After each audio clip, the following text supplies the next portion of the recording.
ಮಾಲೂರು ವಿಧಾನಸಭಾ ಕ್ಷೇತ್ರದ ಮರು ಮತ ಎಣಿಕೆಗೆ ಸೂಚನೆಯನ್ನು ನೀಡಲಾಗಿದೆ. ಈ ಹಿಂದೆ ಹೈಕೋರ್ಟ್ನಲ್ಲಿ ಈ ಬಗ್ಗೆ ವಾದ ಪ್ರತಿವಾದ ನಡೆದು ತೀರ್ಪು ಕೂಡ ಪ್ರಕಟವಾಗಿತ್ತು. ಅಂದ್ರೆ ಶಾಸಕತ್ವವನ್ನ ಹೈಕೋರ್ಟ್ನಲ್ಲಿ ಅಸಿಂಧುಗೊಳಿಸಲಾಗಿತ್ತು. ಬಟ್ ಈ ಆದೇಶಕ್ಕೆ ಮಾತ್ರ ಸುಪ್ರೀಂ ಕೋರ್ಟ್ ತಡೆಯನ್ನ ಕೊಟ್ಟಿದೆ. ಮತಗಳ ಮರು ಎಣಿಕೆಗೆ ಸುಪ್ರೀಂ ಕೋರ್ಟ್ ಸೂಚನೆಯನ್ನ ಕೊಟ್ಟಿದೆ.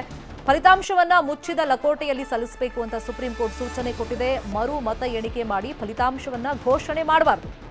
4 ವಾರದ ಒಳಗೆ ಮರು ಮತ ಎಣಿಕೆ ಮಾಡಿ ಅದನ್ನ ಮುಚ್ಚಿದ ಲಕೋಟೆಯಲ್ಲಿ ಕೋರ್ಟಿಗೆ ಸಬ್ಮಿಟ್ ಮಾಡಬೇಕು ಅಂತ ಹೇಳಿ ಸುಪ್ರೀಂ ಕೋರ್ಟ್ ಸೂಚನೆಯನ್ನ ಕೊಟ್ಟಿದೆ. ಯಾಕಂದ್ರೆ ಇಲ್ಲಿ 248 ಮತಗಳಿಂದ ಗೆದ್ದಿದ್ರು ಕಾಂಗ್ರೆಸ್ ಅಭ್ಯರ್ಥಿ KY ನಂಜೇಗೌಡ. ಹಾಗಾಗಿ ನಂಜೇಗೌಡ ವಿರುದ್ಧ ಹೈಕೋರ್ಟ್ ಮೆಟ್ಲನ್ನ ಏರಿದ್ರು ಪರಾಜಿತಗೊಂಡಿದ್ದಂತ ಅಭ್ಯರ್ಥಿ ಮಂಜುನಾಥ್ ಗೌಡ. ಮರು ಎಣಿಕೆಗೆ ಆದೇಶವನ್ನ ಹೈಕೋರ್ಟ್ ಕೊಟ್ಟಿತ್ತು ಮತ್ತೆ ಶಾಸಕತ್ವವನ್ನ ಅಸಿಂಧುಗೊಳಿಸಿತ್ತು. ಬಟ್ ಇದಕ್ಕೆ ತಡೆಯಾಜ್ಞೆ ಕೊಟ್ಟು ಮರು ಮತ ಎಣಿಕೆ ಆಗಬೇಕು, 4 ವಾರ ಟೈಮ್ ಅನ್ನ ಈಗ ಸುಪ್ರೀಂ ಕೋರ್ಟ್ ಕೊಟ್ಟಿದೆ. ಹೈಕೋರ್ಟ್ ಆದೇಶವನ್ನ ಪ್ರಶ್ನಿಸಿ ನಂಜೇಗೌಡರು ಸುಪ್ರೀಂ ಕೋರ್ಟ್ ಮೊರೆ ಹೋಗಿದ್ರು. ಅರ್ಜಿ ವಿಚಾರಣೆ ನಡೆಸಿ ಈಗ ಮರು ಮತ ಎಣಿಕೆಗೆ ಸೂಚನೆಯನ್ನ ಸುಪ್ರೀಂ ಕೋರ್ಟ್ ಕೊಟ್ಟಿದೆ. ಜೊತೆಗೆ ಮುಚ್ಚಿದ ಲಕೋಟೆಯಲ್ಲಿ ಅದನ್ನ ಕೋರ್ಟಿಗೆ ಸಬ್ಮಿಟ್ ಮಾಡಬೇಕು, ಕೋರ್ಟ್ಗೆ ರಿಸಲ್ಟ್ ಸಲ್ಲಿಕೆ ಮಾಡಿ ಅಂತ ಹೇಳಿ ಸುಪ್ರೀಂ ಕೋರ್ಟ್ ಈಗ ಸೂಚನೆಯನ್ನ ಕೊಟ್ಟಿದೆ. ಇದೇ ವಿಷಯವಾಗಿ ಇನ್ನಷ್ಟು ಡೀಟೇಲ್ ಆಗಿ ಇನ್ಫಾರ್ಮೇಶನ್ ಕೊಡ್ತಾ ಹೋಗೋದಕ್ಕೆ ಫೋನ್ ಸಂಪರ್ಕದಲ್ಲಿ ಕನೆಕ್ಟ್ ಆಗಿದ್ದಾರೆ ನಮ್ಮ ರಿಪೋರ್ಟರ್ ರಘುರಾಜ್. ಮಾಲೂರಿನ ಶಾಸಕರಿಗೆ ಹೈಕೋರ್ಟ್ ಶಾಕ್ ಕೊಟ್ಟಿತ್ತು. ಸೊ ಪ್ರಶ್ನೆ ಮಾಡಿ ಸುಪ್ರೀಂ ಕೋರ್ಟ್ಗೆ ಹೋಗಿದ್ರು. ಈಗ ಸುಪ್ರೀಂ ಕೋರ್ಟ್ ಏನ್ ಹೇಳಿದೆ?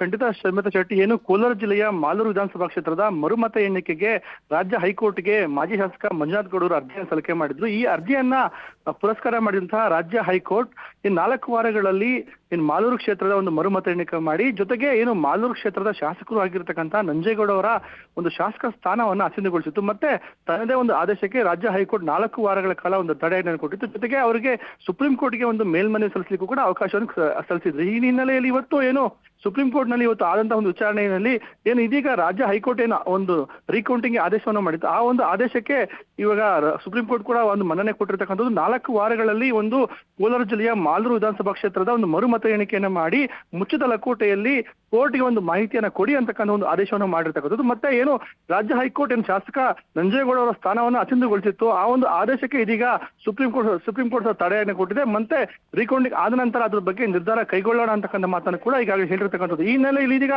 ಮಾಲೂರು ಬಿಜೆಪಿ ಅಭ್ಯರ್ಥಿ ಆಗಿದ್ದಂತಹ ಮಂಜುನಾಥ್ ಗೌಡ ಅವರು ಈ ಒಂದು ತೀರ್ಪನ್ನ ಸ್ವಾಗತ ಮಾಡಿದ್ದಾರೆ. ಮತ್ತೆ ನಂಜೇಗೌಡರು ಕೂಡ ಈ ಹಿಂದೆ ರಾಜ್ಯ ಹೈಕೋರ್ಟ್ ಮರು ಮತ ಎಣಿಕೆಗೆ ಆದೇಶವನ್ನು ಮಾಡಿತ್ತು. ಆ ಆದೇಶವನ್ನು ಅವರು ಕೂಡ ಸ್ವಾಗತವನ್ನ ಮಾಡಿದ್ರು. ಆದ್ರೆ ಅಸಿಂಧು ಆದೇಶಕ್ಕೆ ನಾನು ಕೋರ್ಟ್ ಮೆಟ್ಲು ಏರ್ತೀನಿ ಅಂತಕ್ಕಂಥ ಮಾತನ್ನು ಹೇಳಿದ್ರು. ಇದೀಗ ಇನ್ನೊಂದು 4 ವಾರಗಳಲ್ಲಿ ಇದೀಗ ಮಾಲೂರು ಕ್ಷೇತ್ರದ ಒಂದು ಮರುಮತ ಎಣಿಕೆ ಖಂಡಿತ ಆಗುವಂತಹ ಎಲ್ಲ ಒಂದು ಸಾಧ್ಯತೆಗಳು ಇರತಕ್ಕಂಥದ್ದು. ಶರ್ಮಿತಾ ಶೆಟ್ಟಿ, ಥ್ಯಾಂಕ್ ಯು ರಘುರಾಜ್ ಈ ಕ್ಷಣದ ಮಾಹಿತಿಗೆ.